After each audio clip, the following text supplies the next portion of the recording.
asiin harkisa, inni sun achiin harkisa, inni kun asiin harkisa.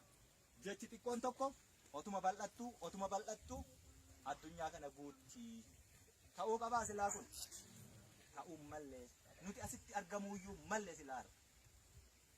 Hojii keenya beektu, isinis immoo hojii keessan beektu, ka barbaadaa jirru waliinuu beekna. Sanaaf immoo dirqama qabna. Namummoo hanga qeenca xuriiyyuu haa taatu dirqama sanatti waa gumaachuutti jira. Lubbuu, qabeenya, beekumsa, dandeettii, humna waan qabu hundumaa itti darbataa jira Oromoon. Malee har'a silaa iddootti teenya walitti odeessuun hin turre. Walitti odeessuu, sirbuu, dhiichisuu, dibbee dhaanuun hin geenye. Daandiin nuti jalqabnee jirru fagoo miilaan Finfinnee galla jirra reef qeellam jirra jechuudha. Asii gahii Finfinnee ilaaliyaa fagoo miti.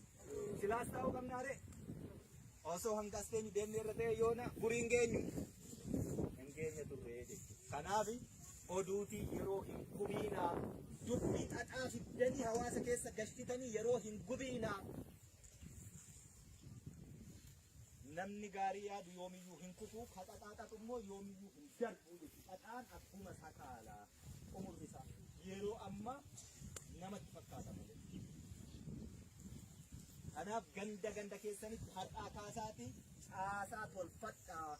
Namni nuti too isin bira jirru asuma walitti dhiyoo jirru isin kanan goone fagoorraa har'a rakkoo of keessaa qulqulleessee caasaa tolfatee wal bulchaadha jira. Ittiin qaanoftanii asuma waraanni naannoo keessan osoo jiru itti dhiyootoo jirtanii oddoo bulbulaasaaf tolchaasaa osoo jirtanii innaa isin keessatti argamnee akkas godhaa innee isin gorsinu qaanii jechuudha. Warri hafuura qofaatiin fagoorra jiru iyyuu tolfatee isin bira darbe. Namni maaliif wal ajjeesa? Namni maaliif ulee walitti qaba? Maaliif dhiiga wal dhangalaasa obbolaan? Inni diina dhiiga ilmaan keenyaa dhangalaase hin ga'u. Boolli dhiigaa sun yoom guutee qadaadama boo? Qadaadamuu hin qabu. Qabaa jechuudha. Dhaabbachuu qaba.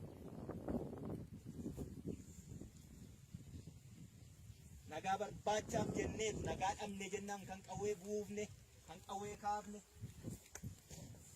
Immoo deebistanii sanan booressiinaa nagaa waaraa kaa daa'imni keenya nagaan baatee galtu, shamarraan keenya nagaan laga buutee deebitu, gabaa dhaqxee deebitu, qoraan dhaqxee deebitu nagaa akkasiiti barbaanna waan ta'eef sana nu jalaa hin booressiinaa. Lafeetu as keessa jira. Goota meeqatu itti wareegamee nu waraanaa jechuun sun as keessatti yennaa bu'aa laallanne nagaa hawaasa hammanaa ga'u booressinu dhiisaa jechuudha. Namatti hin darbiina. Numatu waliif jira. Duunu qonnee wal awwaallaa.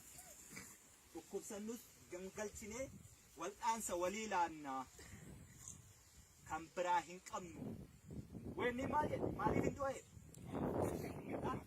Beektan ijoollee qofaa jaarsi keessa jiru eegee kiyyaa fi namni wanni ajjeesu faachoo sana qofaarraa murataa garuu bineensa bareedaa sana balleessaa jiru.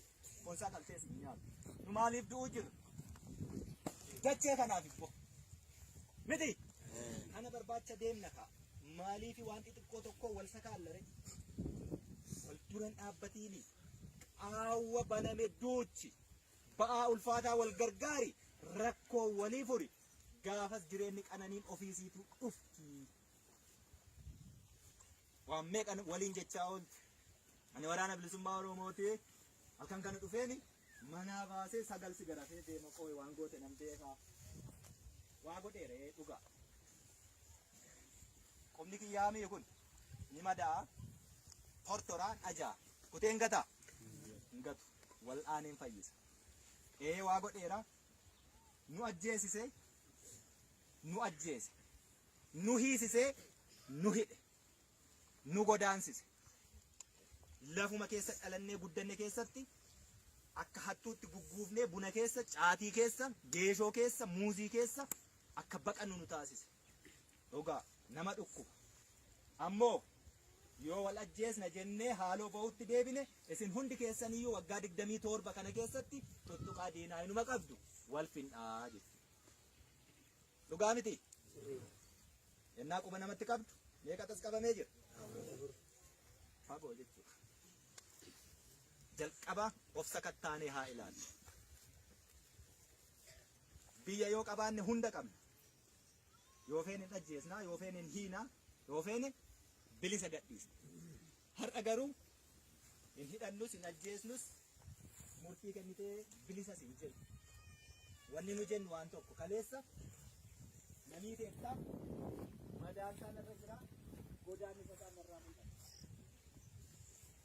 Ammoo kanaaf murtii siin kennu boru saba murtii siin kenna. Har'a ammoo godaannisa madaatiyyaa hin tuttuqiinii jedhe. Hin tuttuqu yoo haa taa'u. Yoo tuttuqeeyo maanii jira rakkoon.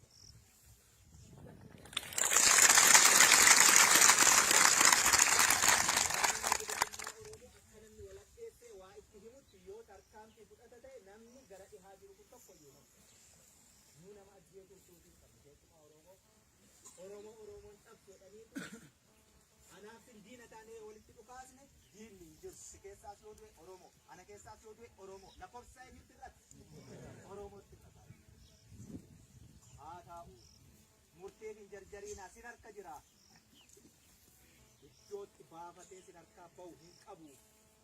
Yoo nam tokko ajjeesan garuu fira ajjeesan, maatii ajjeesan, gosa ajjeesanii ilmatu immoo deebi'ee walirratti ta'a.